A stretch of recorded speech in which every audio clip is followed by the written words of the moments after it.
बोले भारत माता की, भारत माता की, भारत माता की। आज के इस चुनावी सभा में मेरे साथ यहां उपस्थित भारत सरकार में मंत्री और राज्यसभा में मेरे साथी सम्मानीय राजीव चंद्रशेखर जी, हमारे यहां से बहुत ही लोकप्रिय प्रत्याशी बहन श्रीमती लता रेड्डी जी, श्री लता रेड्डी जी, हमारे संतोष रेड्डी जी, सतीश रेड्डी जी जो हमारे कैंडिडेट हैं, और हमारे बी भाग्य रेड्डी जो डिस्ट्रिक्ट के प्रेसिडेंट हैं, Vidyasagar Reddy ji district incharge, EV Ramesh, T Kishore Reddy, OV Raju, ए यशवंत गारू, सम्मानित मंच और यहां इतनी बड़ी संख्या में एकत्र आए देवियों और सज्जनों, ये मेरा सौभाग्य है कि मुझे आज सूर्यपेट के इस स्थान पर यहां इतनी बड़ी संख्या को आशीर्वाद लेने के लिए, आपका आशीर्वाद लेने के लिए इस चुनावी जनसभा में आप सब इतनी बड़ी संख्या में आए हैं। सबसे पहले तो आपका अभिनंदन और आप सबका स्वागत। मित्रों, अभी चुनाव के दृष्टि से जो हम जोश और उमंग देख रहे हैं, उससे ये स्पष्ट हो गया है कि आपने श्री लता रेड्डी जी को और श्री सतीश रेड्डी जी को, दोनों को चुनाव जिताने का मन बना लिया है, and you have decided to cast your vote in their favour.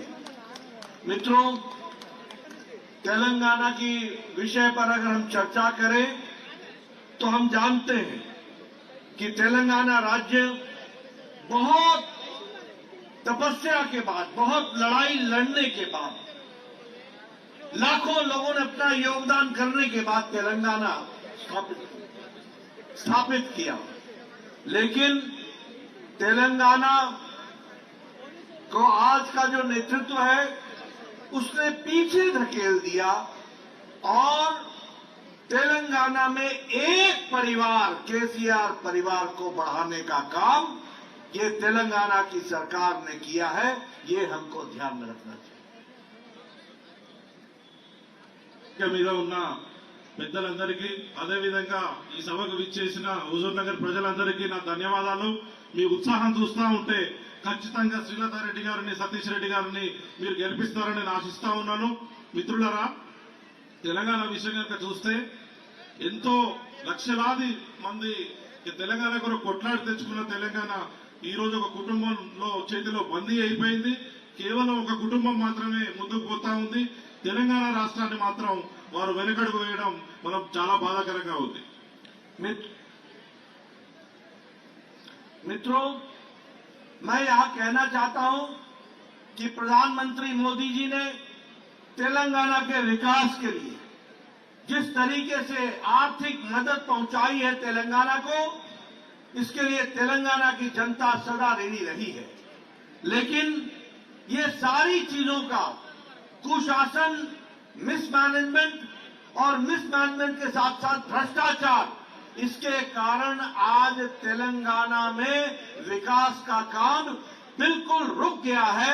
यह भी हमारे ध्यान में आता है। आज महंगाई तेलंगाना में सबसे ज्यादा, तुष्टीकरण तेलंगाना के अंदर एक प्रमुख भाषा को अलग तरीके से उसको राज्य भाषा बनाना, इसके साथ साथ मंदिरों की जमीन को लोगों को हस्तांतरित कर देना और इसके साथ साथ असंवैधानिक तरीके से, अनकॉन्स्टिट्यूशनल तरीके से रिजर्वेशन देकर के तुष्टीकरण, अपीजमेंट और रिजर्वेशन 4% देकर के बाद में उसको 12% का प्रस्ताव लाना, यह तेलंगाना की वर्तमान सरकार कर रही है। इसके साथ साथ एक आईटी पार्क किसी विशेष धर्म विशेष के लिए अलग से बनाना, इस तरीके का हैदराबाद में घोषणा करना, ये केसीआर का तुष्टीकरण, अपीजमेंट का नतीजा है, जिसको हमको ध्यान में रखना चाहिए। मैं तो यहां ये भी कहूंगा कि ये बीआरएस नहीं है, ये भ्रष्टाचारी राक्षसुला समिति है। इसको भी हमको याद रखना चाहिए। ये भ्रष्टाचार करने वाली राक्षसुला समिति है। और आपके याद के लिए मैं बताना चाहता हूं, आपको याद है ना धरनी पोर्टल? ये धरनी पोर्टल गरीब आदमी की जमीन को हड़पने का एक तरीका है, हरने का तरीका है, और गरीब आदमी की महंगी जमीन को हड़प लेने का तरीका है। और इसके लिए एक षड्यंत्र के तहत ये धरनी पोर्टल का काम चलता है, जिसको हमको ध्यान में रखना चाहिए। मैं ये भी बताना चाहूंगा, यहां प्रधानमंत्री जी ने कालेश्वरम प्रोजेक्ट दिया। वो Kaleshwaram project has now converted into a ATM for KCR, Keshav Chandrashekhar Rao के लिए वो एक ATM बन गया है। 38,000 करोड़ रुपए का प्रोजेक्ट आज 1,20,00,000 करोड़ रुपए का प्रोजेक्ट बन गया है। और इसके साथ साथ उसकी जमीन धंस रही है, उसकी जमीन नीचे जा रही है। ये बताता है कि किस तरीके का भ्रष्टाचार हो रहा है। మిత్రులారా, నరేంద్ర మోదీ గారి ప్రభుత్వం తెలంగాణ అభివృద్ధి కొరకు ఎన్నో నిధులు పంపిస్తా ఉంది. కానీ ఇక్కడ రాష్ట్ర ప్రభుత్వం మాత్రము ఏ మాత్రం కూడా అభివృద్ధి పనులకు వాటిని వెచ్చించకుండా, ఆ ప్రాజెక్టులు ఇక్కడ స్టార్ట్ కాకుండా, ఇక్కడ ఇంప్లిమెంట్ కాకుండా ఎంతో ప్రాబ్లం క్రియేట్ చేస్తా ఉంది మన ప్రజలకు. ముఖ్యంగా చూస్తే కొన్ని వర్గాలను మాత్రమే బుజ్జగించడం, తర్వాత ఎన్నో విధాలుగా అవినీతికి పాల్పడడం, ఈ ప్రాజెక్టులను సరిగా ఇంప్లిమెంట్ చేయకపోవడం, ఇక్కడ ఈ రాష్ట్రంలో జరిగే పాలన చూస్తే ఎంతో బాధాకరంగా ఉంది. ముఖ్యంగా మీరు చూస్తే కొన్ని వర్గాలను మాత్రము బుజ్జగించే పని చేస్తూ కేవలం వాళ్ళకి 4% రిజర్వేషన్ ఇవ్వడమే కాకుండా, మత ప్రాతిపదిక రిజర్వేషన్ ఇవ్వడమే కాకుండా దానిని 12% తీసుకొని పోయేందుకు ప్రయత్నించడం జరుగుతూ ఉంది. అది చాలా బాధాకరం. అదేవిధంగా వాళ్ళకు కేవలం ఒక మతానికి సంబంధించిన వాళ్లకు ఐటీ పార్క్ కూడా పెడతామని చెప్పడము అది కూడా ఎంతో బాధాకరం. ఈ రాష్ట్రంలో పరిపాలన ఎంత అవినీతి చెందిందంటే బీఆర్ఎస్ అనే పార్టీకి ఉపమానంగా బి అంటే భ్రష్టాచారి, ఆర్ అంటే రాక్షసుల, ఎస్ అంటే సమితి, భ్రష్టాచారుల రాక్షసుల సమితిగా ఇది జరుగుతా ఉంది ఈ రాష్ట్రంలో. ముఖ్యంగా మీరు చూస్తే వేలాది మంది రైతుల ఇబ్బంది పెట్టే ధరణి పోర్టల్ తీసుకొచ్చిండ్రు. మీ అందరికీ తెలుసు, అసైన్ ల్యాండ్స్ ఏవైతే ఉన్నాయో వాటిని ధరణి పోర్టల్లో తీసుకొని రాకుండా వాళ్ళని సతాయించి ఆ నిధులను ఏవైతే ఉందో ఆ భూముల వాల్యూ పెరిగిన తర్వాత వాటిని పెద్దలందరూ, రాష్ట్ర పెద్దలందరూ, ప్రభుత్వంలో పెద్దలందరూ అమ్ముకోవడం జరుగుతూ ఉంది. ఈ కుటుంబం ధరణి పోర్టల్ ని కేవలం వాళ్ళని డబ్బులు చేసుకునే ఒక మెషిన్ గా ఉపయోగపడతా ఉంది ఆ కుటుంబానికి. అదేవిధంగా కాళేశ్వరం ప్రాజెక్ట్ ఏదైతే కట్టిండో, ఎంతో గొప్పలు చెప్పి కట్టిండో, దాని యాక్చువల్ వాల్యూ 38,000 కోట్లు అయితే 1,20,000 కోట్లకు దాన్ని పెంచి దాన్ని ఒక ఏటీఎం గా కేసీఆర్ తనకు తన ఫ్యామిలీకి ఒక ఏటీఎం లాగా చేసుకోవడం జరిగింది. అదేవిధంగా దళిత బంధు స్కీమ్ ఏదైతే ఉందో దాన్ని కూడా ఈవెన్ ముఖ్యమంత్రి గారే చెప్పడం జరిగింది, ఇందులో 30% ఎమ్మెల్యేలు కమిషన్ తీసుకుంటున్నది. ఈ విధంగా కుటుంబ పాలనలో తెలంగాణ రాష్ట్రం కంప్లీట్ గా అవినీతిమయం అయిపోయింది. ఇది చాలా బాధాకరం. मित्रों, प्रधानमंत्री फसल बीमा योजना को रोकने का काम केसीआर ने किया। उसी तरीके से प्रधानमंत्री ग्रामीण आवास योजना को रोकने का काम किया और 2 BHK के मकान के बारे में चर्चा की और वह भी कुछ उन्होंने नहीं दिया। इसके साथ साथ जो विकास के काम चले हुए थे उस काम को रोकने का काम किया है। मैं बताना चाहता हूं मित्रों, अगर युवाओं को विकास करना है तो भारतीय जनता पार्टी जरूरी है। अगर महिलाओं का सशक्तिकरण करना है तो भारतीय जनता पार्टी जरूरी है। अगर किसानों को ताकत देना है तो भारतीय जनता पार्टी जरूरी है। अगर तेलंगाना को मजबूती देनी है तो भारतीय जनता पार्टी जरूरी है। और ये मत भूलना कि कांग्रेस पार्टी, ये वही कांग्रेस पार्टी है जिसने तेलंगाना राज्य को जब बनने की बात आई तो आंदोलन को कुचलने में कोई कसर नहीं छोड़ी। 600 से ज्यादा लोग वो मारे गए और उसके साथ साथ 1500 लोगों और 1200 लोग उन्होंने अपनी आत्महत्या की। ये भी हम सबको मालूम है। और इसी तरीके से जो कांग्रेस का काम था वो काम तेलंगाना को राज्य बनाने से रोकने का काम था। एक बात और ध्यान में रखना चाहिए, आजकल फुल पेज एडवर्टाइजमेंट आ रहा है, कांग्रेस बीआरएस को गाली देकर भ्रष्टाचार की बात कर रही है और बीआरएस कांग्रेस को भ्रष्टाचार के लिए गाली दे रही है। ध्यान में ये रखो कि ये एक ही सिक्के के दो पहलू हैं, दोनों ही भ्रष्टाचारी हैं, दोनों ही ने ही कुशासन किया है और दोनों की ही छुट्टी होनी चाहिए और कमल खिलना चाहिए, भारतीय जनता पार्टी आनी चाहिए। इसके लिए हमको काम करना चाहिए। మిత్రులారా, ప్రధానమంత్రి ఫసల్ బీమా యోజన గురించి మనందరికీ తెలుసు. ఒకవేళ మనం పట్టించే పంట కనుక విపత్కర పరిస్థితుల్లో కనుక ఏదైనా జరిగితే మీకు దానితో ఇన్సూరెన్స్ వస్తుంది. కానీ ఇక్కడ ఈ రాష్ట్రంలో అది జరగక ఇంప్లిమెంట్ చేయకపోవడం వల్ల 2.5 లక్షల ఎకరాలు ఏదైతే పంటలు నష్టపోయినరో ఆ రైతులకు పరిహారం రాకుండా ఉండడం జరిగింది. అదేవిధంగా ప్రధానమంత్రి ఆవాస్ యోజన మీ అందరికీ తెలుసు. ప్రధానమంత్రి గారు దేశం మొత్తం మీద 4 కోట్ల ఇండ్లు ఇస్తే ఈ రాష్ట్రంలో మాత్రము డబుల్ బెడ్రూమ్ పేరు మీద ఆ పథకం కింద వచ్చిన నిధులన్నీ దారి మళ్లించి అటు ప్రధానమంత్రి గారు ఇచ్చే ఇండ్లు ఇవ్వలేదు, ఇక్కడ డబుల్ బెడ్రూమ్ ఇండ్లు కూడా ఇవ్వకుండా అందరినీ భ్రష్టు పట్టించడం జరిగింది. అదేవిధంగా తెలంగాణ రాష్ట్రం మరియు తెలంగాణ ప్రయోజనాల కొరకు ఏదైతే ప్రధానమంత్రి గారు చాలా స్కీములు తీసుకొచ్చిండ్రో వాటినన్నింటినీ కూడా ఇక్కడ ఇంప్లిమెంట్ చేయకుండా మనల్ని ఎంతో ఇబ్బంది పెడతా ఉన్నారు. అందుకే మిత్రులారా, నేను తెలియజేస్తా ఉన్నా, మహిళల ఆత్మగౌరవానికి బీజేపీ ఆవశ్యకత ఎంతో ఉంది. అవినీతి రూపుమాపాలంటే బీజేపీ ఆవశ్యకత ఎంతో ఉంది. యువతకు ఉపాధి అవకాశాలు కల్పించాలంటే బీజేపీ ఆవశ్యకత ఎంతో ఉంది. అన్నదాతలైన రైతులకు మేలు చేయాలంటే బీజేపీ ఆవశ్యకత ఎంతో ఉంది. ఇక తెలంగాణ కాంగ్రెస్ విషయానికి వస్తే, కాంగ్రెస్ పార్టీ చేసిందల్లా ఏందయ్యా అంటే 45 సంవత్సరాల అధికారంలో ఉండి కనీసం తెలంగాణ రాష్ట్రాన్ని ఇవ్వకుండా వెయిట్ చేయించి వేలాది మంది యువకుల బలిదానాలకు కారణమైంది. మనందరికీ తెలుసు, 1969లో 369 మంది యువకులను కాల్చి చంపిన చరిత్ర కాంగ్రెస్ పార్టీది. అదేవిధంగా మలిదశ ఉద్యమంలో 2004 తర్వాత 1500 మంది యువకుల బలిదానాలకు కారణమైంది కాంగ్రెస్ పార్టీ.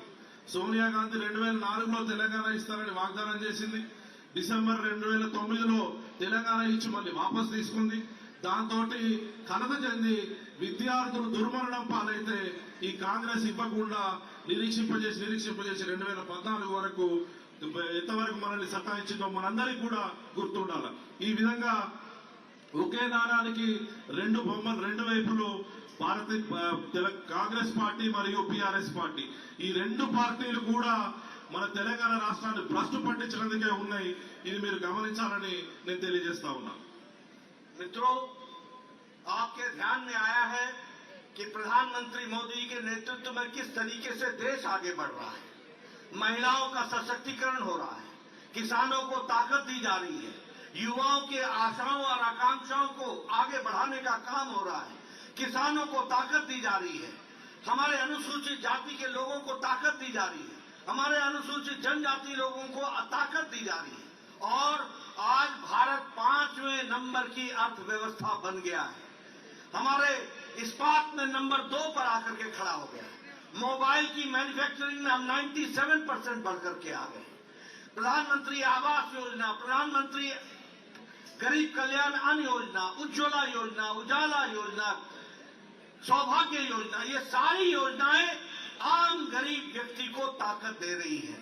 और इसलिए मैं निवेदन करने आया हूं, हम लोगों ने तय किया है हमारी सरकार बनेगी, सतीश जी एमएलए बनेंगे, श्रीलता जी एमएलए बनेंगी और जब ये बनेगी तो महिलाओं को 4 गैस का सिलेंडर साल में मुफ्त दिया जाएगा, इसकी भी हम चिंता करेंगे।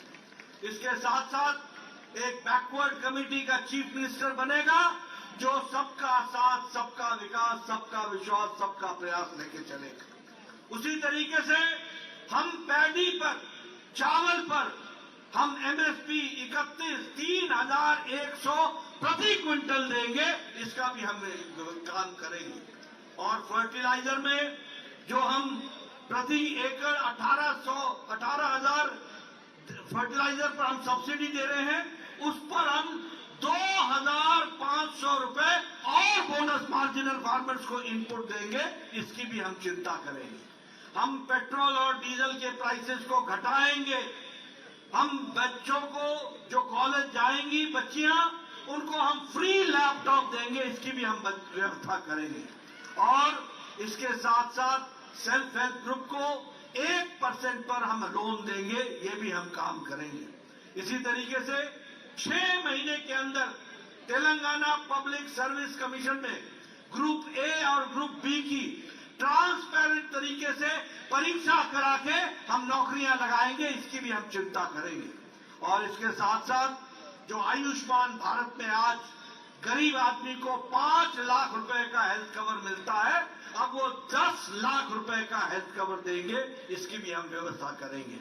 और हमारे बुजुर्गों के लिए फ्री उनको हम राम मंदिर के दर्शन कराएंगे और काशी धाम के भी दर्शन कराएंगे, ये भी हम काम करेंगे। और 17 सितंबर को हम उसको हैदराबाद लिबरेशन दिवस की तरह तेलंगाना में मनाएंगे और इसकी भी हम पूरी ताकत से इस काम को करेंगे। इसलिए मित्रों, दोनों तरफ भ्रष्टाचारी पार्टी है, एक तरफ बीआरएस है, एक तरफ कांग्रेस है। लोगों की सेवा करने वाली पार्टी है तो भारतीय जनता पार्टी है और इसको ताकत आपको देनी है। और इसीलिए मैं आपसे निवेदन करने आया हूं कि आप श्रीलता जी को जिताइए, सतीश रेड्डी जी को जिताइए। बोलिए, जिताएंगे ना? जिताएंगे ना? कमल खिलाएंगे ना? बहुत बहुत धन्यवाद। मैं चाहूंगा कि मेरे भाई इसको ट्रांसलेट कर दें। మిత్రులారా, మోదీజీ హయాంలో భారతదేశం ప్రపంచ ఆర్థిక వ్యవస్థలోనే ఇప్పుడు 5వ స్థానంలో ఉంది. వచ్చే 3 ఏళ్లలో ఇది 3వ స్థానానికి రాబోతా ఉంది. 13.5 కోట్ల మంది దారిద్ర రేఖ నుంచి పైకి తీసుకొని రావడం మోదీ ప్రభుత్వం యొక్క ఘనత. అదేవిధంగా వ్యవసాయానికి గత 10 ఏళ్లలో 6 ఇంతలు వ్యవసాయ బడ్జెట్ పెంచడం కూడా మోదీ ప్రభుత్వం చేసింది. అదేవిధంగా ఫార్మా రంగంలో 138% పెంచి 90,000 కోట్లకు ఆ బడ్జెట్ తీసుకొని వెళ్ళింది. అదేవిధంగా మౌలిక సదుపాయాల కొరకు 2024 సంవత్సరంలో 10 లక్షల కోట్లు మోదీ ప్రభుత్వం కేటాయించడం జరిగింది. యువకులకు కానీ మహిళలకు కానీ కనీసం 6 లక్షల మంది యువకులకు గవర్నమెంట్ జాబ్స్ ఇవ్వడం జరిగింది మోదీ ప్రభుత్వం గత 10 ఏళ్లలో. మహిళలకు 33% రిజర్వేషన్ ఇవ్వడం జరిగింది మోదీ గారి ప్రభుత్వం. మనం చూసినాము గత పార్లమెంట్ సెషన్ లో బిల్ పాస్ చేయడం జరిగింది. అంత్యోదయ స్కీమ్ లో కనుక మనం చూస్తే ప్రధానమంత్రి అన్న యోజన గాని, ప్రధానమంత్రి ఆవాస్ యోజన గాని, ప్రధానమంత్రి ఉజ్వల యోజన గాని, ప్రధానమంత్రి ఆయుష్మాన్ భారత్ గాని, ప్రధానమంత్రి జల్ జీవన్ మిషన్ గాని, ప్రధానమంత్రి స్వచ్ఛ భారత్ అభియాన్ గాని, వీటన్నిటి ద్వారా లక్షలాది కుటుంబాలకు, కోట్లాది ప్రజలకు ఎంతో మేలు జరుగుతా ఉంది. ఇది చెప్పడానికి నాకు ఎంతో సంతోషంగా ఉంది, గర్వంగా ఉంది. తెలంగాణ కొరకు మోదీజీ గత 9 ఏళ్లలో కనీసం 5.5 లక్షల కోట్లు మౌలిక సదుపాయాల ప్రాజెక్టులకు ఇవ్వడం జరిగింది. నేషనల్ హైవే ఏదైతే 2,500 కిలోమీటర్లు పెంచడం జరిగిందో రాష్ట్రంలో, అది మన నేషనల్ హైవే 167 హుజూరాబాద్ నుంచి కూడా పోతా ఉంది, హుజూర్ నగర్ నుంచి కూడా పోతా ఉంది, మీ అందరికీ కూడా తెలుసు. అదేవిధంగా గత 9 ఏళ్లలో 250 కిలోమీటర్ల కొత్త రైల్వే లైన్లు కూడా మోదీ గారి ప్రభుత్వం ఏర్పాటు చేయడం జరిగింది. మన ఇక్కడ రైతులందరికీ ఫర్టిలైజర్ తగ్గించకూడదని, వాళ్ళందరికీ కూడా ఫర్టిలైజర్ బ్లాక్ మార్కెట్ లో కొనుక్కోకూడదని చెప్పి రామగుండలో ఫర్టిలైజర్ కంపెనీని ఏదైతే పునరుద్ధరణ చేయడం జరిగిందో ఎంతో సంతోషంగా ఇప్పుడు రైతులకు ఫర్టిలైజర్ యూరియా వస్తా ఉంది. అదేవిధంగా వందే భారత్ రైలు కూడా మనకు తెలుసు, ఎంతో ఈజీగా మనకి పట్టి తెలంగాణ నుంచి విజయవాడ వైపు కానీ, తిరుపతి వైపు కానీ, వైజాగ్ వైపు కానీ వెళ్ళడం జరుగుతూ ఉంది. మిత్రులారా, మనం ఈ రాష్ట్రంలో భారతీయ జనతా పార్టీ గెలిపిస్తే కనుక మేము కొన్ని ప్రామిసులు చేస్తా ఉన్నాం. ముఖ్యంగా ప్రతి సంవత్సరము 4 ఫ్రీ సిలిండర్లు ఇవ్వడానికి నిశ్చయించుకున్నాం. అదేవిధంగా బ్యాక్వర్డ్ క్లాసెస్ బీసీ ముఖ్యమంత్రిని చేస్తానికి కూడా నిర్ణయించుకున్నాం. అదేవిధంగా ప్రతి క్వింటాల్కు ఎంఎస్పీ కంటే కూడా 1000 రూపాయలు ఎక్కువ, అంటే 3,100 రూపాయలు ప్రతి క్వింటాల్కు ప్రతి ఎకరానికి కూడా మేము ఇవ్వదలుచుకున్నాం. అదేవిధంగా ఫర్టిలైజర్ కు మోదీ ప్రభుత్వము 18,000 ఒక ఎకరానికి సబ్సిడీ ఇస్తుంది. దానికి అదనంగా 2,500 రూపాయలు మేము ఫర్టిలైజర్ సబ్సిడీ కూడా రాష్ట్ర ప్రభుత్వం నుంచి ఇవ్వడం తెలుసుకున్నాం. అదేవిధంగా పెట్రోల్ డీజిల్ మీద 15 రూపాయలు తక్కువ చేయడానికి కూడా నిర్ణయం తీసుకున్నాం.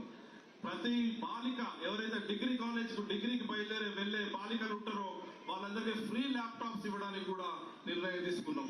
తర్వాత మహిళా స్వయం సమృద్ధి సంఘాలకు 1% వడ్డీతోటి రుణాలు ఇవ్వదలుచుకుంటున్నాం. అదేవిధంగా తెలంగాణ పబ్లిక్ సర్వీస్ కమిషన్ ద్వారా ప్రతి సంవత్సరం కూడా ఏదైతే ఖాళీలు వస్తాయో 6 నెలల లోపల పారదర్శకతతోటి ఒక సమయ నిబంధనతోటి అందరికి కూడా ఉద్యోగాలు ఇవ్వదలుచుకుంటున్నాం. అదేవిధంగా ప్రధానమంత్రి ఆయుష్మాన్ భారత్ కింద ఇప్పుడు ఉండే 5 లక్షల ఇన్సూరెన్స్ కవరేజ్ 10 లక్షల రూపాయలు చేయదలుచుకున్నాం. అదేవిధంగా అందరికీ ఇక్కడి నుంచి మన రాష్ట్రం నుంచి ఫ్రీగా రామ్ మందిర్ దర్శనానికి కూడా తీసుకెళ్లదలుచుకుంటున్నాం. అదేవిధంగా 17 సెప్టెంబర్ ఏదైతే ఉందో మన రజాకార్ల నుంచి మనము బయటపడ్డామో ఆ రోజుని రజాకార్ హైదరాబాద్ లిబరేషన్ డేగా కూడా మేము చేయదలుచుకున్నాం. ఫైనల్ గా మేము చెప్పదలుచుకున్నది ఒకటే, మీరు కనుక సతీష్ రెడ్డి గారిని శ్రీలతారెడ్డి గారిని కనుక ఎమ్మెల్యేలు గెలిపిస్తే ఖచ్చితంగా ఈ రాష్ట్రంలో అదేవిధంగా హుజూర్ నగర్ కూడా ఇంతకు ముందు చేసిన విధంగా ఎన్నో కార్యక్రమాలు చేపడతాం. ఈ భ్రష్టాచారం ఏదైతే అవినీతితో కూరుకుపోయిన ఒక పక్క బీఆర్ఎస్ పార్టీ, ఒక పక్క కాంగ్రెస్ పార్టీ, ఈ 2 కుటుంబ పరిపాలన పార్టీలు, అవినీతి పార్టీలు, వాటిని రెండింటిని పక్కకు పంపించి ఇంటికి పంపించి భారతీయ జనతా పార్టీకి ఒకసారి అవకాశం ఇస్తే ఖచ్చితంగా మేము అభివృద్ధి చేసి చూపెడుతున్నామని మీకు మనవి చేస్తా ఉన్నా. मित्रों, इसलिए मैं आपसे निवेदन करने आया हूं कि आप इस चुनाव में हमारी बहन श्रीलता जी को आप चुनाव जिताएं और इसके साथ साथ सतीश रेड्डी जी को भी आप चुनाव जिताएं, कमल खिलाएं, भारतीय जनता पार्टी को लाएं और तेलंगाना का विकास करें। यही मुझे कहना है। बहुत बहुत धन्यवाद। जय भारत, जय तेलंगाना। అందరికీ ధన్యవాదాలు. నమస్కారం. జై తెలంగాణ, జై భారత్. మిత్రులందరికీ నమస్కారం. ఉదయం